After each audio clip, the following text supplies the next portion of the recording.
Hello, robotics and engineering student people, making another video that you probably won't watch. This week has been mostly about doing some lessons, and then next week we'll kind of jump into some more hands-on type stuff in Fusion 360. So it is important that you get through all the lessons that I've assigned.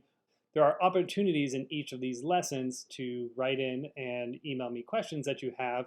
If you email me those questions, then I can answer them in future videos, and you'll know more, and that's important. The lessons that you're going to go over should take you from basically today, tomorrow, and Friday.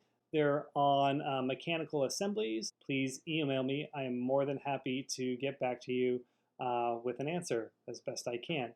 You can find those lessons here on the Fusion 360 website. You can find that here on our website.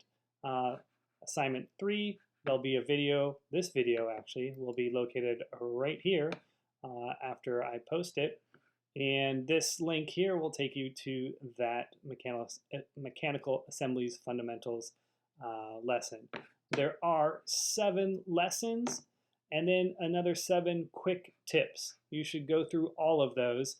Additionally, down below, you'll see where you can find these actual files that they are using in the video. Here in Fusion, the way to find those is to actually follow the link. Here we can say projects, samples, workshops and events, adoption path, mechanical assemblies. And for this one, it's number 1, create components. Where that actually is in reality in Fusion is in your data panel here. All the way down to the bottom, workshops and events, adoption path. And here we're going to be looking for mechanical assemblies. And then that's that first one right there, create component. When we open that up, you'll see this reciprocating saw. So there you can see the reciprocating saw and all the components here that make up that reciprocating saw. And they'll talk more in detail about these components in the video.